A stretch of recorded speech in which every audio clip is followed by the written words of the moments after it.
بسم اللہ الرحمن الرحیم. السلام علیکم ورحمۃ اللہ وبرکاتہ. کوئی آواز نہیں آ رہی مجھے آپ کی. السلام علیکم ورحمۃ اللہ وبرکاتہ. ویری گڈ ویری گڈ ماشاء اللہ. اچھا آپ میں سے کتنے سارے بچوں کا نام ابراہیم ہے؟ صرف ایک کا نام ہے؟ اچھا چلے الحمدللہ. آج ہم لوگ جو ہے نا ابراہیم علیہ السلام کی سٹوری پہ بات کریں گے, لیکن اس سے پہلے مجھے یہ بتائیں کہ جو سپر ٹروپرز کا نام سنا آپ نے؟ پکی بات ہے؟ کیسے کہہ رہے ہیں میرا دل رکھنے کے لیے؟ نام سنا ہے نا. اچھا سپر ٹروپرز جو ہے نا یہ بیسکلی آپ لوگوں کے لیے ہے. ہم لوگوں نے سوچا کہ جو ہمارے ایک تو بہت بڑے بچے ہوتے ہیں نا, ایک طرح اس سے جو چھوٹے بچے ہوتے ہیں, ان کے لیے بھی ہم کچھ پروگرام کریں جہاں پہ ہم ان کو بتائیں کہ اچھے کام کون سے کرنے والے ہوتے ہیں, کون سے ایسے کام ہوتے ہیں جس سے اللہ تعالیٰ خوش ہوتے ہیں, اور ایسے کام جو آپ کے لیے دنیا کے لیے بھی اچھے ہیں اور آخرت کے لیے بھی اچھے ہیں. تو وہ سارے کاموں کو کمبائن کرنے کا نام جو ہے نا وہ سپر ٹروپرز ہے. ٹھیک ہے, اور آپ لوگ اس کا ایک حصہ ہیں ماشاءاللہ. آپ تو بڑے مشہور لوگ ہیں کہ آپ میں سے مجھے چہرے نظر آ رہے ہیں جو ماشاءاللہ بڑے ویڈیوز وغیرہ میں بھی آتے ہیں. تو الحمدللہ ہماری کوشش یہ ہوتی ہے کہ آپ جیسے اور جو بہت سارے لوگ ہیں نا دنیا میں, ان تک بھی اچھا میسج جو ہے پہنچائیں. کیونکہ آپ کو پتہ ہے کہ جب آپ لوگوں سے اچھی باتیں کرتے ہیں نا, تو وہ جو باتیں ہوتی ہیں وہ پھر آپ کے مرنے کے بعد بھی نا آپ کو فائدہ دے رہی ہوتی ہیں. یعنی ویسے تو انسان کے سارے کام ختم ہو جاتے ہیں نا مرنے کے بعد, لیکن کچھ کام ایسے ہوتے ہیں جو آپ نے لوگوں کو اچھی باتیں بتائی ہوتی ہیں, آپ نے ان کو اللہ تعالیٰ سے جوڑا ہوتا ہے, وہ ساری چیزیں آپ کو نا مرنے کے بعد بھی آپ کے اکاؤنٹ میں نا بہت ساری چیزیں جاری ہوتی ہیں. تو آج جو ہم نے بات کرنی تھی, میں نے آپ سے کہا تھا کہ ہم بات کریں گے ابراہیم علیہ السلام کے بارے میں. ابراہیم علیہ السلام جس جگہ پر آئے نا, وہاں پہ لوگ اللہ کے علاوہ بہت ساری اور چیزوں کی عبادت کرتے تھے. ٹھیک ہے, اور ان میں سے وہ آئیڈلز کو بھی پوجتے تھے. لیکن ابراہیم علیہ السلام نا بہت سمارٹ تھے, بہت انٹیلیجنٹ تھے. تو انہوں نے کہا کہ میں کیسے ان لوگوں کو نا سمجھاؤں کہ یہ جو کام کر رہے ہیں غلط کر رہے ہیں. تو ایک دن وہ اس طرح باہر نکلے, انہوں نے دیکھا کہ لوگ جو ہے نا وہ ستاروں کی عبادت کر رہے ہیں, سٹارز کو نا ورشپ کرتے تھے. تو انہوں نے کہا کہ ہاں یہ اچھا ہے, سٹارز کو ورشپ کرنا چاہیے. پھر انہوں نے کہا دیکھو بات سنو, سٹارز تو چمکتے ہیں آسمان میں اتنے زیادہ ہوتے ہیں, تو ہم سٹارز کی کیوں عبادت کرتے ہیں, ہمیں چاند کی نہیں عبادت کرنی چاہیے, چاند تو اتنا بڑا ہوتا ہے. تو کہتے ہیں بھائی میں تو پھر چاند کی عبادت کروں گا, یہ سٹارز تو بہت چھوٹے چھوٹے ہوتے ہیں, کیوں نہ ہم کسی بڑی چیز کی عبادت کریں. تو لوگوں نے بھی کہا ہاں بھائی ہم تو ستاروں کی عبادت کرتے تھے, چاند تو اس سے بہت بڑا ہوتا ہے, تو چاند کی عبادت کرنی چاہیے. پھر اگلے دن وہ دوبارہ ہے, انہوں نے کہا کہ نہیں یار میں نے سوچا ہے کہ چاند سے بڑا بھی کچھ ہوتا ہے. لوگوں نے کہا وہ کیا ہوتا ہے؟ انہوں نے کہا سورج ہوتا ہے, سورج اتنا بڑا ہوتا ہے, تو سورج کی نہیں عبادت کرنی چاہیے. تو پھر لوگوں نے کہا کہ ہاں ویسے بات تو ٹھیک ہے, چاند سے زیادہ روشن تو سورج ہوتا ہے, اور اس سے ہمیں ہیٹ بھی ملتی ہے, اس سے پلانٹس بھی گرو کرتے ہیں, تو ہاں سورج کی عبادت کرنی چاہیے. پھر انہوں نے کہا اگلے دن آ کے کہ یار میں نے بڑا سوچا ہے, اور میں یہ سوچتا ہوں کہ سورج کی عبادت نہیں کرنی چاہیے. تو لوگوں نے کہا اچھا پھر کس کی عبادت کرے؟ انہوں نے کہا دیکھو چاند اور سورج بھی تو غائب ہو جاتے ہیں نا, اس کا مطلب ہے کہ ان سے بھی اوپر کوئی ہے. لوگوں نے کہا ہے, ہم نے تو یہ کبھی سوچا ہی نہیں تھا. کہتے ہاں نا دیکھو سورج نکلتا ہے, پھر سورج غروب ہو جاتا ہے, سورج چلا جاتا ہے, اس کا مطلب ہے سورج بھی ہمیشہ نہیں رہتا, سورج بھی ختم ہو جاتا ہے. تو یہ تمہارا خدا کیسے ہو سکتا ہے جو خود بجھ جاتا ہے؟ تو لوگوں کو پھر انہوں نے سوچنے پہ مجبور کر دیا, اور لوگوں نے بھی کہا ہاں ویسے لوگوں کے دل میں نا خیال پیدا ہو گیا کہ واقعی میں ابراہیم علیہ السلام جو بات کہہ رہے ہیں وہ ٹھیک ہے, کہ نہ ہم لوگ ستاروں کی عبادت کرتے ہیں, نہ ہم لوگ چاند کی عبادت کرتے ہیں, نہ ہم سورج کی عبادت کرتے ہیں, ہم اس کی کرتے ہیں جو ان سب کا پیدا کرنے والا ہے. اچھا پھر ان کی جو قوم تھی نا, ان میں ایک اور بڑا مسئلہ تھا. وہ یہ کرتے تھے کہ جو ان کے بڑے بزرگ جو فوت ہو جاتے, وہ ان کے نا بنا لیتے تھے سٹیچوز. سٹیچو سمجھتے ہیں نا, ان کے مجسمے بنا لیتے تھے, اور پھر وہ کہتے تھے کہ یہ جو ہے نا مجسمے, یہ ہمارے لیے اللہ تعالیٰ کے قریب جانے کا ذریعہ بنیں گے. تو بجائے کہ ہم اللہ سے ڈائریکٹلی مانگیں, ایسا کرتے ہیں ان مجسموں کے آگے نا ہم سجدے شروع کر دیتے ہیں, اور ان سے کہتے ہیں پلیز پلیز مجسمے ہماری ہیلپ کر دو, ہمیں اللہ سے قریب کر دو, کیونکہ جو اللہ نے بتائے ہوئے کام ہے وہ تو بہت مشکل ہے, وہ تو نہیں کرنے ہم نے, کیونکہ اس میں ٹائم بہت لگتا ہے. تو ایسا کرتے ہیں ان سے کہتے ہیں کہ یار تھوڑا سا ہمارے لیے نا سفارش کر دو یار, ہمیں بھی جنت مل جائے. تو انہوں نے اس قسم کا کام شروع کر دیا. اچھا مسئلہ یہ تھا کہ ابراہیم علیہ السلام کے جو بابا تھے نا, وہ خود بہت بڑے آئیڈل ورشپر تھے. نہ صرف وہ بتوں کی عبادت کرتے تھے بلکہ وہ بت بناتے تھے. یعنی آپ سوچو کہ وہ جنگل میں جاتے تھے, لکڑیاں کاٹ کے لاتے تھے, پتھر توڑ کے لاتے تھے, ان پتھروں کو گھر لاتے. ابراہیم علیہ السلام چھوٹی عمر میں یہ سب کچھ دیکھتے تھے کہ ابو میرے کیا کر رہے ہیں, بازار سے سامان لے کے آ رہے ہیں کوئی چیزیں جوڑنے کے لیے, وہ ساری لکڑیاں پتھر اکٹھے کر رہے ہیں, خود بیٹھ کے سارا دن لگے ہوئے ہیں اور بت بنا رہے ہیں. ٹھیک ہے, پورا دن اپنے ہاتھوں سے بت بناتے ہیں, اس کو ٹیبل پہ رکھتے ہیں, اور پھر اسے کہتے ہیں پلیز بت یار میری مدد کر دو. تو ابراہیم علیہ السلام نے کہا بھائی یہ کیا ہو رہا ہے, یہ کیا ہو رہا ہے؟ پھر انہوں نے اپنے ابو سے پوچھا, انہوں نے کہا ابو مجھے یہ بتائیں میرے پیارے ابو, آپ کیوں اس چیز کی عبادت کرتے ہیں جو نہ دیکھتی ہے نہ سنتی ہے؟ سوچنے والی بات ہے نا. بت آپ نے اپنے ہاتھوں سے بنایا ہے, آپ خود لکڑی کاٹ کے لائے ہیں, آپ خود پتھر توڑ کے لائے ہیں, آپ نے خود اپنے ہاتھوں سے اس کو جوڑا ہے, اور پھر آپ اس سے کہہ رہے ہیں میری ہیلپ کرو. وہ بیچارہ بت تو خود ہیلپ لیس ہے, وہ بت آپ کی کیا مدد کرے گا؟ آپ اس کی بڑی مدد کر سکتے ہیں, آپ اس کو مزید بڑا کر سکتے ہیں, چھوٹا کر سکتے ہیں, بت تو کچھ بھی نہیں کر سکتا آپ کے لیے. تو اس نے اپنے ابو کو نا بڑے پیار سے سمجھایا کہ ابو پلیز آپ میری بات سمجھیں, آپ کام ٹھیک نہیں کر رہے. اور انہوں نے کہا کہ مجھے اللہ کی طرف سے نا ریولیشن آئی ہے, مجھے اللہ کی طرف سے وحی آئی ہے کہ ایسا نہیں کرنا چاہیے, اللہ ایک ہے, وحدہ لا شریک ہے, اللہ کے ساتھ کسی کو شریک نہیں کر سکتے. یہ آپ کیا کر رہے ہیں؟ اور نہ صرف آپ خود برا کام کر رہے ہیں بلکہ آپ بت بنا بنا کے لوگوں کو بیچ رہے ہیں اور لوگوں کو بھی غلط رستے پہ لگا رہے ہیں. تو اب دیکھیں اس میں یہ بات پتہ چلتی ہے کہ جب انسان سچ پہ ہونا تو اس کو کسی سے بھی بات کر لینی چاہیے. دیکھیں انہوں نے اپنے ابو سے بدتمیزی نہیں کی, انہوں نے یہ نہیں کہا کہ آپ کا یہ مسئلہ ہو گیا, آپ کو پتہ نہیں کیا ہو گیا, چیخنا شروع کر دیا. نہیں, انہوں نے یہی کہا میرے پیارے ابو یہ آپ کیا کر رہے ہیں. اور انہوں نے بڑے آرام سے بڑی عقل مندانہ طریقے سے ان سے سوال پوچھے کہ کیوں آپ ایسی چیز کی عبادت کرتے ہیں جو نہ دیکھتی ہے نہ سنتی ہے. تو ان کے ابو نے پتہ کیا کہا, انہوں نے یہ نہیں کہا کہ ہاں بیٹا تمہاری بات ٹھیک ہے, انہوں نے کہا یہاں سے باہر نکل جاؤ ورنہ میں تمہیں پتھر مار مار کے ختم کر دوں گا. اب ابراہیم علیہ السلام نے جب یہ سنا نا کہ میرے ابو جو ہیں وہ بہت غصے میں آ گئے اور وہ بات سننے کے موڈ میں نہیں ہے, تو انہوں نے کہا ٹھیک ہے ابو میں آپ کے لیے دعا کروں گا, ٹھیک ہے میں چلا جاتا ہوں, میں آپ سے لڑائی نہیں کرتا, میں آپ سے بحث نہیں کروں گا, آپ میرے ابو ہیں, لیکن میں نے جو آپ کو بات بتانی تھی میں نے آپ کو بتا دیا کہ جو آپ کر رہے ہیں وہ غلط کر رہے ہیں. تو پھر وہ چپ چاپ وہاں سے چلے گئے. اچھا اب ایک دن کیا ہوا کہ ان کا وہاں پہ نا بہت بڑا میلہ لگتا تھا, ان لوگوں کا بہت بڑا میلہ لگتا تھا جہاں پہ وہ لوگ سارا پورا گاؤں اٹھ کے چلا جاتا تھا, وہاں پہ سارے وہاں چلے جاتے تھے. تو انہوں نے کہا بھائی سارے ہم جا رہے ہیں, اور وہ ہوتا یہ تھا کہ وہاں پہ جا کے وہ اپنے آئیڈلز کو ورشپ کرتے تھے اور پتہ نہیں ہر برا کام کرتے تھے. تو انہوں نے کہا ابراہیم چلو, اس ٹائم پہ نا ابراہیم جو ہے نا علیہ السلام تب بھی بڑے ینگ لڑکے تھے, تو انہوں نے کہا کہ ابراہیم چلو ہمارے ساتھ چلو. تو ابراہیم علیہ السلام نے نا ایسے بہانہ کر دیا, انہوں نے کہا کہ نہیں آج کچھ میری طبیعت ٹھیک نہیں. مطلب ان کا کہنے کا مقصد یہ تھا کہ میں تم لوگوں کی نا باتیں سن کے نا میری طبیعت خراب ہو گئی ہے, ٹھیک ہے. تو لوگوں کو لگا کہ وہ کہہ رہے شاید وہ بہت بیمار ہیں, تو انہوں نے کہا کہ میری تو آج طبیعت نہیں, آپ لوگ جاؤ. تو انہوں نے کہا پکی بات ہے, انہوں نے کہا ہاں پکی بات ہے آپ لوگ جاؤ. ابراہیم علیہ السلام کا نا پلان تھا, ان کے پاس ایک پلان تھا. انہوں نے کیا کیا, انہوں نے کہا ٹھیک ہے جب سارے لوگ چلے گئے نا اب وہ اپنے نا اب وہ نا اس جگہ پہ چلے گئے جہاں پہ ان کے سارے آئیڈلز پڑے ہوتے تھے. یہ ان کی عبادت کی جگہ تھی. وہاں پہ کیا تھا, سارے آئیڈلز پڑے ہوتے تھے, بڑے چھوٹے پتلے موٹے, ٹھیک ہے, ہر طرح کا آئیڈل وہاں پڑا ہوا تھا. ابراہیم علیہ السلام نے کیا کیا, ابراہیم علیہ السلام نے ایک اسپیشل چیز نکالی جو میرے پاس ہے, میں آپ کو دکھاتا ہوں. ابراہیم علیہ السلام نے نا ایک ایکس نکالی اور انہوں نے کہا آج تو میں نے نہیں چھوڑنا ان کو.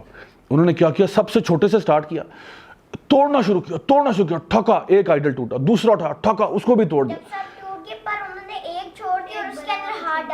ہاں اس کے اندر ایکس لگا دی. انہوں نے کیا کیا, سارے آئیڈل توڑ. اب دیکھو کتنے ذہین ہیں, سارے آئیڈل توڑ دیے, صرف ایک چھوڑ دیا جو سب سے بڑا تھا نا, سب سے بڑا آئیڈل, اس کے ہاتھ میں نا ایکس پکڑا دیا, ایسے بٹھا دیا اس کو. اچھا اب جب واپس آئے نا لوگ سارے, انہوں نے کہا بھائی ابراہیم یہ کیا ہوا, ہمارے سارے آئیڈل ٹوٹ گئے. اچھا ابراہیم علیہ السلام نے انہوں نے پوچھا کہ کیا ہوا. انہوں نے کہا جو بڑا والا ہے اس سے پوچھ لو. اچھا انہوں نے یہ نہیں کہا کہ میں نے توڑے یا خود ہی بہت ٹوٹ گئے. انہوں نے کہا سمپلی, انہوں نے یہ کہا کہ جو سب سے بڑا والا نا اس سے پوچھ لو, کیونکہ نظر یہ آ رہا ہے کہ اس کے ہاتھ میں ایکس ہے. اس کا مطلب کیا ہوا, چور یہی ہے, اس نے شاید توڑے. اچھا لوگ جو تھے نا وہ تھوڑی دیر کے لیے سوچ میں پڑ گئے کہ بھائی سب سے بڑے والے کے ہاتھ میں ایکس ہے, اور لگ یہ رہا ہے کہ سب سے بڑے آئیڈل نے باقی آئیڈلز توڑے ہیں, اور ان لوگوں کو بھی پتا تھا کہ یہ آئیڈل تو مکھی بھی نہیں مار سکتے, آئیڈل کیسے توڑیں گے. بہت زیادہ کنفیوز ہو گئے, اور تھوڑی دیر کے لیے نا وہ شوق میں چلے گئے کہ یہ بات تو ٹھیک کر رہا ہے, کہ ان کو پتا تھا ابراہیم علیہ السلام نہیں توڑے, لیکن وہ جو اس نے طریقہ بتایا نا کہ تمہارا سب سے بڑا جو آئیڈل تھا اس نے توڑا ہے, یعنی لوگوں کو سمجھ آ گئی بات کہ ہمارا سب سے بڑا آئیڈلز توڑنا تو دور کی بات ہے, وہ اس کے اپنے ناک پہ اگر مکھی بیٹھ جائے اس کو نہیں مار سکتا, وہ تو آئیڈل کیا توڑے گا. تو جو اپنے ناک پہ بیٹھی مکھی نہیں مار سکتا وہ تمہاری خواہشیں کیسے پوری کرے گا, وہ تمہیں کیا دے گا, کچھ بھی نہیں تمہیں دے سکتا. وہ تو اپنے آپ کو نہیں بچا سکے آئیڈلز, تمہیں کیا بچائیں گے. کیونکہ وہ سارے لوگ کیا کرتے تھے, ان آئیڈل سے دعا کرتے تھے نا کہ ہمیں بچا لو, ہمیں فلاں کر لو. تو جو آئیڈلز اپنے آپ کو نہیں بچا پائے وہ تمہاری مدد کیسے کریں گے. اور ان لوگوں کو نا یہ بات واضح ہو گئی, لیکن وہ لوگ بڑے ڈھیٹ قسم کے لوگ تھے, اتنی آرام سے مانتے نہیں تھے. انہوں نے کہا ابراہیم تمہیں نہیں چھوڑنا, ہم نے تمہیں نہیں چھوڑنا, تمہیں ہم نے سخت سے سخت سزا دینی ہے. اب انہوں نے پتہ کیا کیا, انہوں نے بنایا جنگل میں آگ لگا دی, اتنا بڑا آگ لگائی, اتنی بڑی آگ لگائی کہ وہاں پہ کوئی بندہ نا وہاں پہ ابراہیم علیہ السلام کو لے جا کے پھینک نہیں سکتا تھا, کیونکہ آگ کی تپش ہوتی ہے نا, ایک ہیٹ ہوتی ہے, تو وہ ہیٹ اتنی زیادہ تھی کہ انہوں نے کہا اس طرح تو پھینکنا امپاسبل ہے, وہ ہو ہی نہیں سکتا. پھر کیا کریں, انہوں نے ایک مشین بنائی جس کو کیٹاپلٹ کہتے ہیں, ٹھیک ہے, جس کو منجنیق کہتے ہیں. ایسے اس میں نا ایسے کر کے وہ لانچ ہوتی ہے, اس میں آپ کوئی چیز رکھتے ہیں اور پھر اس کو آپ ریلیز کرتے ہیں تو وہ اسپرنگ کی طرح ایسے آگے جاتی ہے اور جا کے اس کو پھینک دیتی ہے.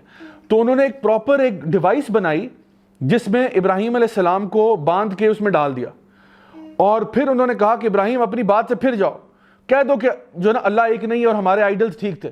ابراہیم علیہ السلام نے کہا کچھ بھی نہیں ہوگا ایسا, میں ایک اللہ کو ماننے والا ہوں, جو کرنا ہے میرے ساتھ کرو. اب آپ دیکھیں کہ انہوں نے کیا کیا, وہ کیٹاپلٹ میں جو ہے نا جب ان کو ریلیز کیا تو ابراہیم علیہ السلام, اب سوچیں ایسے نا فلائی کر رہے ہیں, ایسے آسمان میں جا رہے ہیں, اور کہاں جا رہے ہیں, اس آگ کی طرف جو بھڑک رہی ہے. ٹھیک ہے, اب دیکھو یہ وہ وقت ہوتا ہے جب کوئی انسان بھی ڈر سکتا ہے. اب دیکھیں کہ ابھی جو ہے نا آپ یہ سوچو کہ جسٹ تھوڑی دیر کے لیے امیجن کرو کہ آپ ابراہیم علیہ السلام کی جگہ پہ ہو, آپ اسکائی میں فلائی کر کے جا رہے ہو, ٹھیک ہے, آپ ہوا میں اڑ رہے ہو, آپ کے ہاتھ پاؤں بندھے ہوئے ہیں, ٹھیک ہے, اور آپ کو نظر آ رہا ہے کہ میں سیدھا آگ میں جا رہا ہوں, اور آگ بھی کوئی چھوٹی موٹی آگ نہیں ہے, بہت بڑی آگ ہے, بہت بڑی آگ ہے. تو ابراہیم علیہ السلام اس میں اڑتے ہوئے جا رہے ہیں, اور وہاں پہ جبریل علیہ السلام جو ہے اللہ کے جو ہے نا فرشتے, وہ وہاں پہ آتے ہیں, کہتے ہیں ابراہیم مجھے اپنا ہاتھ دے, میں آپ کو یہاں سے باہر نکال لیتا ہوں. ابراہیم علیہ السلام نے کہا نہیں, حسبی اللہ, اللہ میرے لیے کافی ہے, حسبنا اللہ و نعم الوکیل, اللہ میرے لیے کافی ہے اور اللہ تعالیٰ سب سے بہتر خیال رکھنے والا ہے. تو جب ابراہیم علیہ السلام اس آگ میں پہنچے نا, اللہ تعالیٰ نے اس آگ کو ٹھنڈا کر دیا. اللہ تعالیٰ فرماتے ہیں بردن و سلامہ, اس کو ٹھنڈا بھی کر دیا اور اس آگ کو سلامتی والا بنا دیا. یعنی کہ وہ آگ بالکل ان کے لیے ایسے بنا دی جیسے کوئی بندہ ایئر کنڈیشن کمرے میں آتا ہے. گرمی میں ہوتا ہے نا, انسان گرمی میں آتا ہے تو کسی کمرے میں اے سی چل رہا ہوتا ہے, تو اس کمرے میں کیا ہوتا ہے, بردن ٹھنڈ بھی ہوتی ہے اور سلامتی بھی ہوتی ہے نا, مزہ آ رہا ہوتا ہے. بچپن میں پتہ کیا کرتا تھا, میں ایئر کنڈیشن کے آگے نا, پلیز ڈونٹ ٹرائی دس, میں ایئر کنڈیشن کے آگے نا منہ رکھ لیتا تھا اپنا, اور پھر لمبے لمبے سانس لیتا تھا. ہاں, میں کہتا تھا میں تو جنت میں آ گیا, کیونکہ وہ جو اسمیل ہوتی تھی نا, وہ ایئر کنڈیشن سے جو ہوا آ رہی ہوتی ہے بڑی خالص قسم کی, تو وہ میں بڑا انجوائے کرتا تھا. تو واقعی میں جب آپ کہیں باہر بہت گرمی ہو اور آپ اسی والے کمرے میں آؤ تو آپ کو بڑا سکون ملتا ہے نا. تو ابراہیم علیہ السلام کو بعض علماء نے کہا کہ وہ جو اس آگ میں پھینکے گئے, وہ ان کے لیے سب سے بیسٹ ایکسپیرینس تھا ان کی زندگی کا, کہ جہاں پہ اللہ تعالیٰ نے نہ صرف آگ کو ٹھنڈا کر دیا بلکہ آگ کو ایک سلامتی والی چیز بنا دی. اللہ کے لیے کوئی مشکل ہے چیز, اللہ کے لیے کوئی مشکل نہیں. اللہ کے لیے کیا ہے, کن فیکون. اللہ, یہ ساری چیزیں اللہ کی ہیں, آگ بھی اللہ کی ہے, درخت بھی اللہ کے ہیں, پلانٹس بھی اللہ کے ہیں, ہر چیز اللہ کی ہے. اللہ کسی چیز کی پراپرٹی کو بدلنا چاہے اللہ کر سکتا ہے. اللہ کہتا ہے آگ کو, آگ آج تم نے گرم نہیں ہونا, آج تم نے ٹھنڈا ہونا ہے. آگ کہتی ہے جو حکم سر, جو حکم آپ کا. آگ کو کہا تم نے آج سلامتی کرنی ہے, آج خرابی کسی کے ساتھ نہیں کرنی, آگ کہتی ہے جو حکم آپ کا. ہاں, اللہ تعالیٰ کہتے ہیں کن, اور ہو جاتا ہے. تو اللہ کے لیے تو کوئی مشکل نہیں ہے. لیکن میں آپ کو یہ بتانا چاہتا ہوں کہ ابراہیم علیہ السلام کی کریج جو ہے نا, ان کی بریوری کتنی زیادہ ہے. دیکھو, ان کو یہ پتا تھا کہ اللہ میرے ساتھ ہے, ان کو یہ پتا تھا اللہ میرے ساتھ ہے. تو ان کے سامنے جبریل علیہ السلام بھی آگے, انہوں نے کہا میں آپ کو بچاتا ہوں. انہوں نے کہا نہیں, حسبی اللہ, اللہ میرے لیے کافی ہے.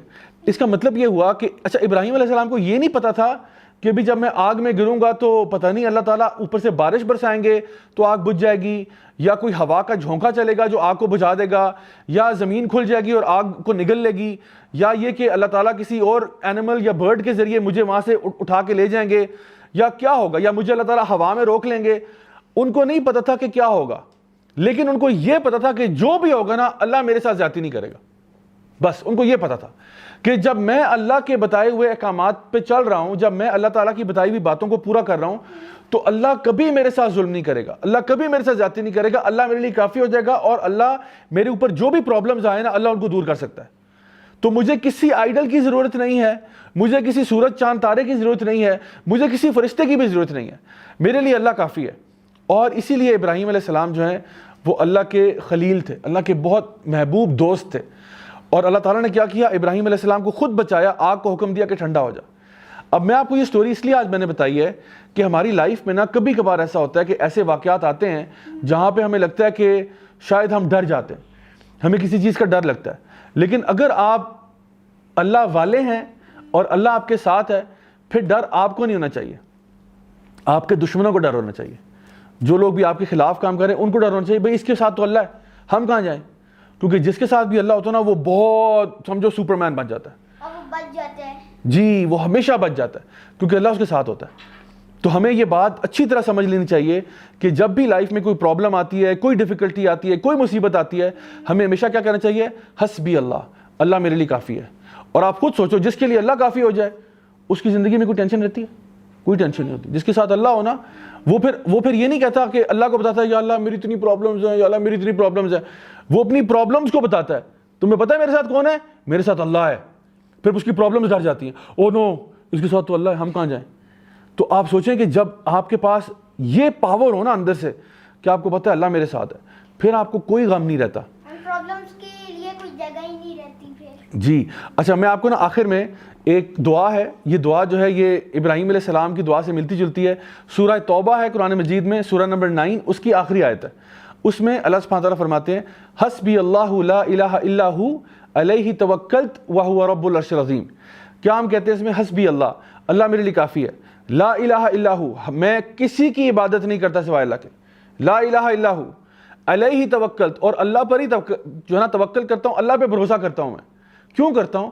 وہو رب العرش العظیم, کیونکہ عرش عظیم کا مالک جو اللہ ہے, عرش عظیم کا, اتنے بڑے عرش کا مالک اللہ ہے. اور اس کے کمپیریزن میں اگر آپ یونیورس کو دیکھیں, پوری یونیورس, حدیث میں آتا ہے پوری یونیورس جو ہے نا وہ اس کا اگر مقابلہ کیا جائے اللہ تعالیٰ کی کرسی کے ساتھ, جو اللہ کا فٹ سٹول ہے, وہ ایسے جیسے ایک صحرا کے اندر ایک انگوٹھی پھینکی ہوئی ہے. اور کرسی کا مقابلہ عرش سے کیا جائے تو ایسا کہ جیسے صحرا میں انگوٹھی پھینکی ہوئی ہے. تو جو اللہ پوری کائنات کا خالق اور مالک ہے, آپ کو پتہ ہے پوری کائنات میں نا ایک پتا جو ہے نا وہ ہل نہیں سکتا جب تک کہ اللہ کی مرضی نہ ہو. جب ایک بارش کا قطرہ گر نہیں سکتا جب تک اللہ کا حکم نہ ہو.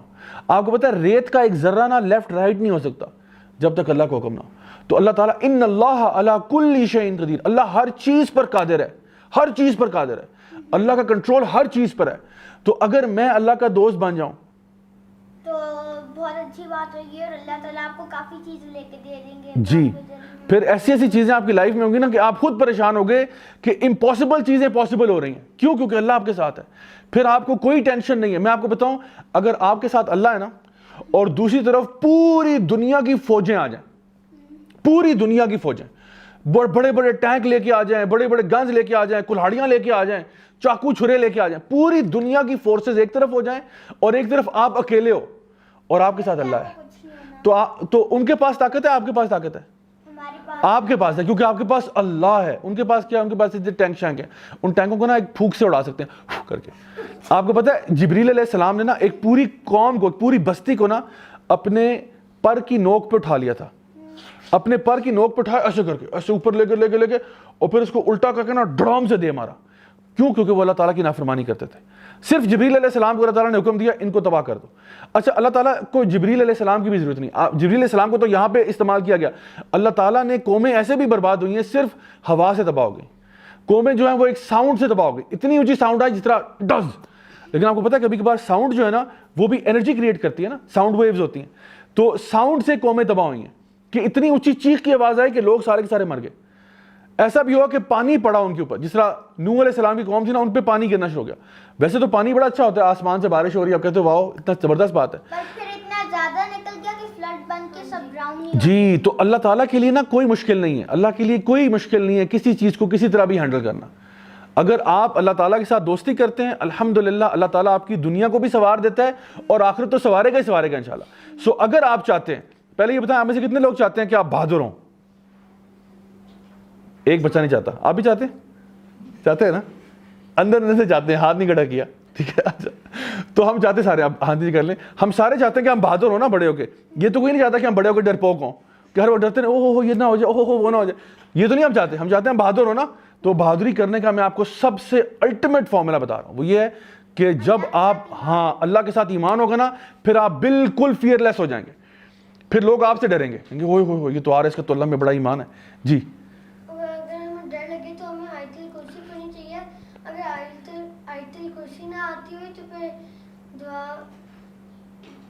بسم اللہ الذی پڑھنی چاہیے. جی بالکل، بہت اچھی بات ہے، جزاک اللہ خیر ابراہیم. بالکل ایسے ہی ہے، آپ آیت الکرسی بھی پڑھ سکتے ہیں، آپ اعوذ باللہ من الشیطان الرجیم بھی پڑھ سکتے ہیں، آپ بسم اللہ الذی لا یضر مع اسمہ شیء فی الارض ولا فی السماء وهو السمیع العلیم یہ پڑھ سکتے ہیں. عبادت کی دعا. بہت ساری دعائیں اس کا، آپ اور کچھ نہ ہو لا حول ولا قوت الا باللہ پڑھ لیں. لا حول ولا قوت الا باللہ، یعنی کوئی طاقت نہیں ہے، کوئی پاور نہیں ہے سوائے اللہ تعالیٰ کی ذات کے. کوئی بھی آپ کے سامنے بڑی سی بڑی چیز آ جائے نا، آپ کو لا حول ولا قوت الا باللہ، تم کیا چیز ہو؟ اللہ سب سے بڑا ہے، اللہ سب سے بڑا ہے، اللہ میرے ساتھ ہے، تم کیا ہو؟ کچھ بھی نہیں ہو تم. تو جب اللہ تعالیٰ ہمارے ساتھ ہوتا ہے پھر آپ اس سے زیادہ بریوری آپ کے اندر آ نہیں سکتی. اور میرے پاس ابھی ٹائم نہیں ہے ورنہ میں آپ کو بتاتا صحابہ کی سٹوریز جو اللہ تعالیٰ میں ایمان لاتے تھے اور وہ اتنے فیئرلیس تھے کہ وہ کسی بھی بیٹل فیلڈ میں اتر جاتے تھے اور ان کو کوئی ڈر نہیں ہوتا تھا کیونکہ اللہ ساتھ ہے نا. ٹینشن، ہاں وہ ہیں خالد بن ولید ہیں، بہت سارے ہیں، بہت سارے صحابہ ایسے ہیں جو کہ سارے ہی فیئرلیس تھے. کیوں؟ بیکاز آف دیئر ایمان ان اللہ سبحانہ تعالیٰ. تو انشاءاللہ آج ہم نے جو ایک چیز سیکھی ہے وہ یہ ہے کہ ہم نے کبھی بھی اللہ تعالیٰ کے ساتھ کسی کو شریک نہیں کرنا، اللہ کے ساتھ کسی کی عبادت نہیں کرنی، صرف اللہ کی خالص عبادت کرنی ہے. اللہ کو اپنا دوست بنانا ہے. کس طرح سے؟ نیک کام کر کے. جتنے نیک کام کریں گے اتنا ہماری اللہ تعالیٰ کے ساتھ دوستی مضبوط ہوگی. اور کبھی کسی چیز سے ڈرنا نہیں ہے کیونکہ جس کے ساتھ اللہ ہوتا ہے اس کی زندگی میں کوئی ٹینشن نہیں ہوتی. ٹینشن اس کی زندگی میں ہوتی ہے جو اپنی زندگی سے اللہ تعالیٰ کو نکال دیتا ہے. تو ہم لوگ تو ماشاءاللہ ایمان والے لوگ ہیں. ہماری زندگی میں بہت ہمیں بریوری کے ساتھ کام کرنا چاہیے اور ہمیشہ اللہ تعالیٰ کی عبادت کرنی چاہیے. اللہ تعالیٰ ہم سب کو نیک کام کرنے کی توفیق عطا فرمائے. والسلام علیکم ورحمۃ اللہ وبرکاتہ.